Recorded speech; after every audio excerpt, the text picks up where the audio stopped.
Assalamualaikum warahmatullahi wabarakatuh. Perkenalkan nama saya Armani Badik. Pada kali ini saya akan menjelaskan lab course 2 tentang Network Management using DHCP Router OS.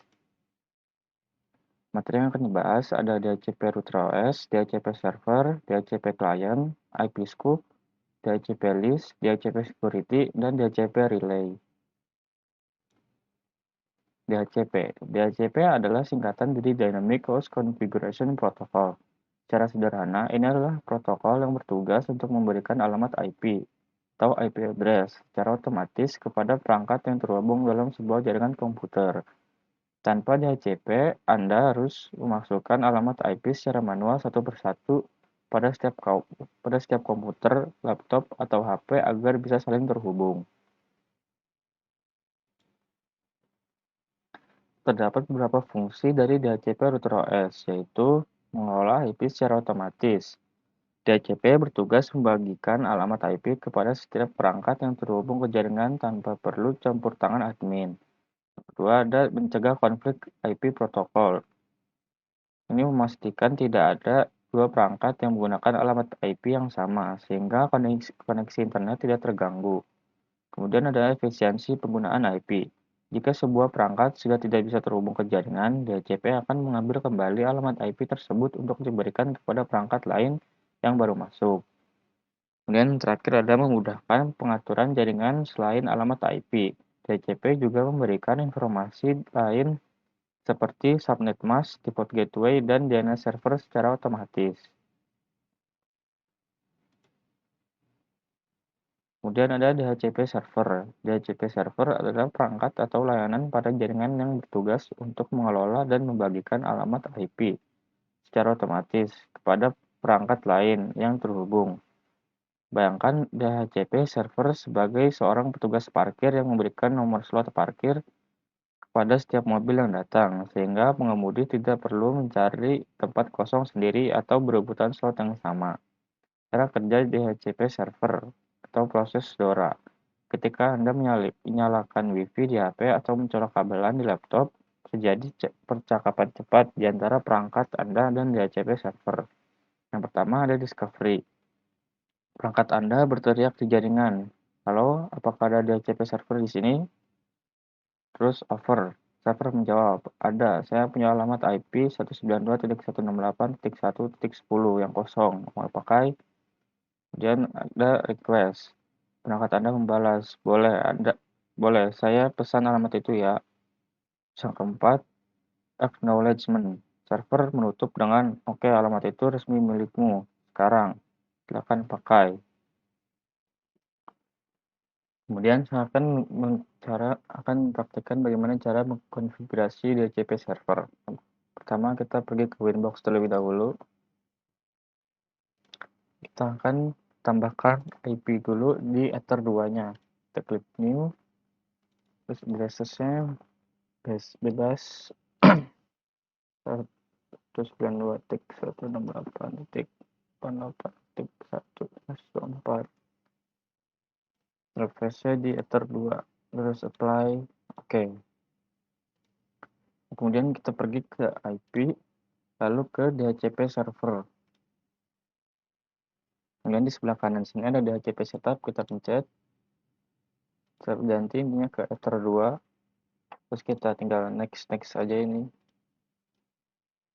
Ada add DNS, checklist, next. Kemudian seperti ini, berarti kita sudah berhasil mengkonfigurasi DHCP server. Kemudian ada DHCP client. DHCP client adalah perangkat yang menerima atau meminta pengaturan jaringan dari DHCP server agar bisa terhubung ke dalam sebuah jaringan. Jika DHCP server adalah petugas yang membagikan alamat, maka DHCP client adalah tamu yang datang dan meminta alamat tersebut. Fungsi utama DHCP client. Yang pertama, meminta alamat IP. Saat terhubung ke Wi-Fi atau kabelan, klien akan langsung meminta alamat IP agar bisa berkomunikasi. Yang kedua, konfigurasi otomatis.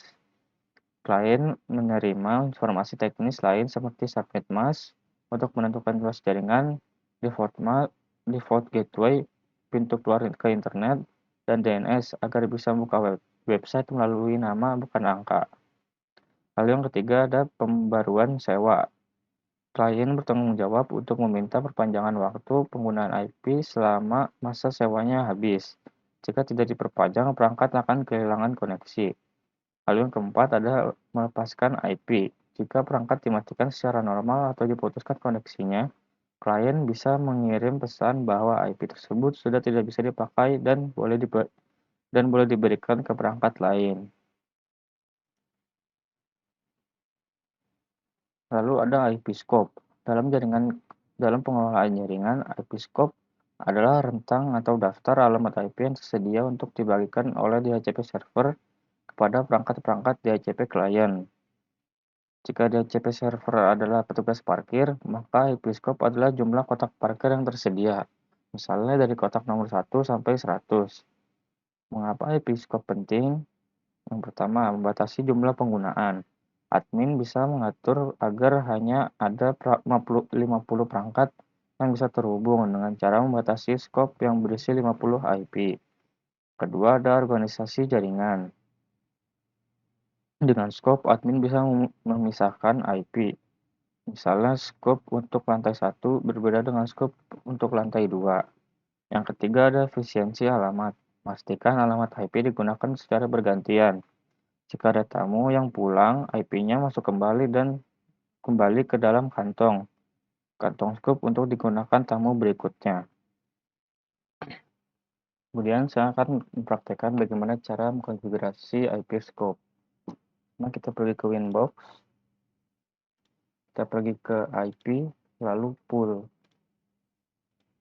Kalau sudah, kita pencet yang new. Untuk poolnya kita ganti namanya jadi DHCP strip pool 1.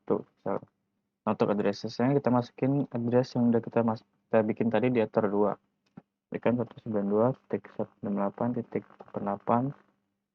Nah, yang terakhir ini kita range-nya itu saya akan buat 11 sampai 41. 11 terus strip 192.168.8.41. Kalau udah apply terus oke. Nah, kalau udah muncul kayak gini berarti udah berhasil untuk konfigurasi IP scope-nya. Dan ada DHCP list. DHCP list adalah jangka waktu atau masa sewa yang diberikan oleh DHCP server kepada sebuah perangkat atau klien untuk menggunakan suatu alamat tertentu. Dalam sistem DHCP, alamat IP tidak diberikan selamanya. Alamat tersebut hanya dipinjamkan agar jika perangkat tersebut pergi, alamat IP-nya bisa digunakan oleh perangkat lain. Kapan kita bisa mengatur durasi list?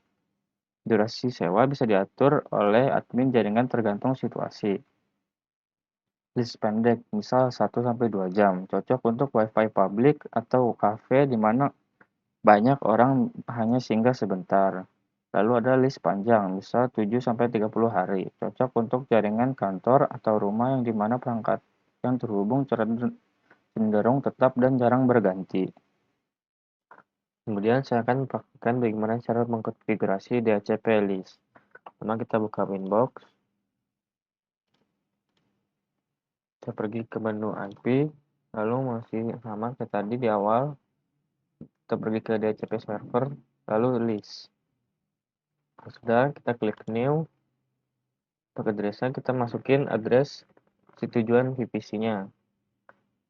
192.168.168.2. Nah, untuk MAC address kita isi IP MAC address si VPC tujuannya.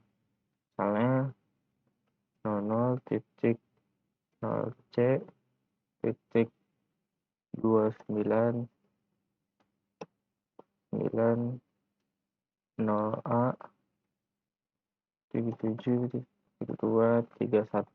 salah gini. Lalu kalian pencet di rate limitnya, kita tulis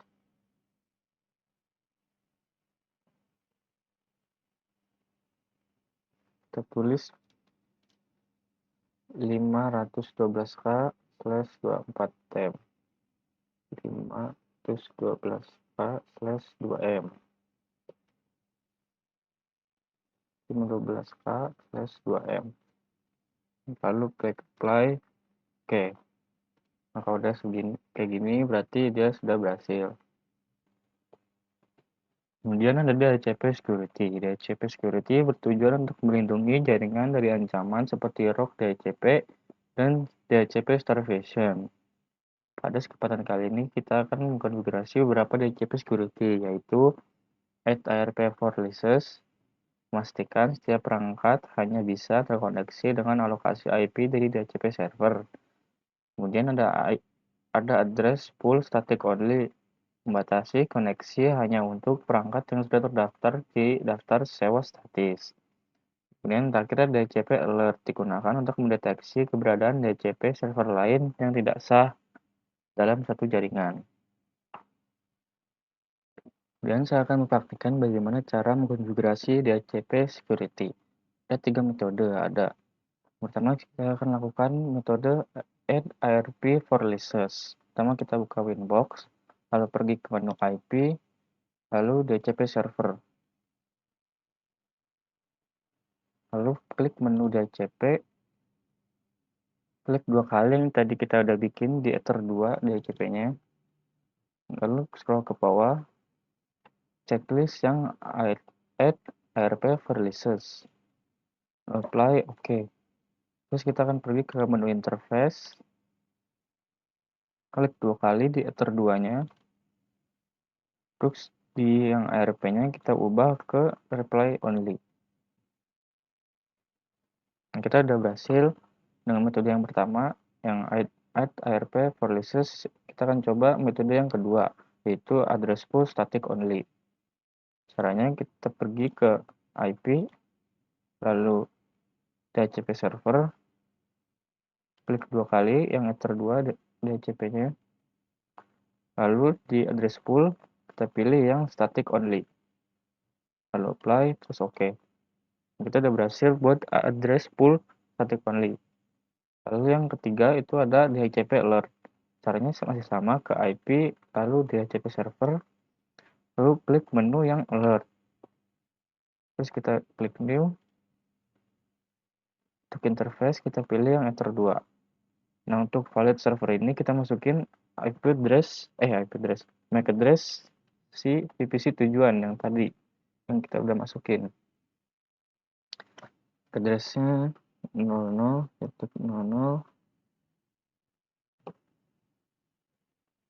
titik 2 29 titik 20a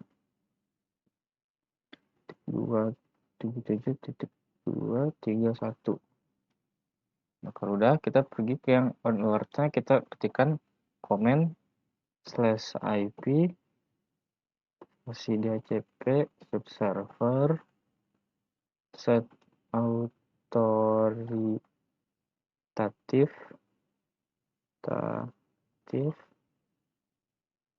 sama dengan yes, autoritatif yes.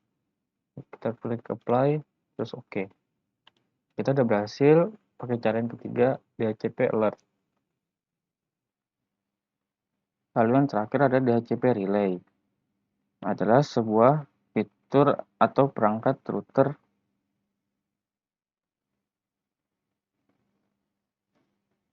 Kemudian yang terakhir ada DHCP Relay. DHCP Relay atau biasa disebut DHCP Relay Agent adalah sebuah fitur atau perangkat biasanya router atau layer 3 switch yang bertugas meneruskan pesan DHCP antara klien dan server ketika keduanya berada di jaringan subnet yang berbeda. Secara aturan dasar, pesan DHCP bersifat broadcast, hanya menyebarkan di satu jaringan lokal saja. Tanpa DHCP Relay, pesan tersebut tidak akan bisa melewati router ke jaringan sebelah. Mengapa DHCP Relay dibutuhkan? Dalam jaringan skala besar, seperti di sekolah atau kantor, server DHCP biasanya diletakkan secara terpusat di suatu ruangan server. Namun, komputer klien tersebar di berbagai ruangan atau lantai dengan subnet yang berbeda-beda. Tanpa relay, Anda harus menyediakan satu server DHCP di setiap lantai atau ruangan. Ini sangat Ini sangat boros dan sulit dikelola. Dengan relay, Anda cukup hanya punya satu server pusat untuk melayani ribuan perangkat di berbagai lokasi berbeda. Dan saya akan memperkenalkan bagaimana cara konfigurasi DHCP relay. Pertama kita buka Winbox, lalu pergi ke menu Quickset yang ada di kiri atas. Untuk modenya kita yang router, terus address acquisition-nya otomatis, dan juga pastiin IP address-nya itu udah sama. Lalu kita checklist yang bridge all LAN ports-nya dan yang NAT juga. Supply, oke. Kita udah berhasil konfigurasi DHCP relay. Mungkin sekian yang dapat saya sampaikan, kurang lebihnya mohon maaf. Wassalamualaikum warahmatullahi wabarakatuh.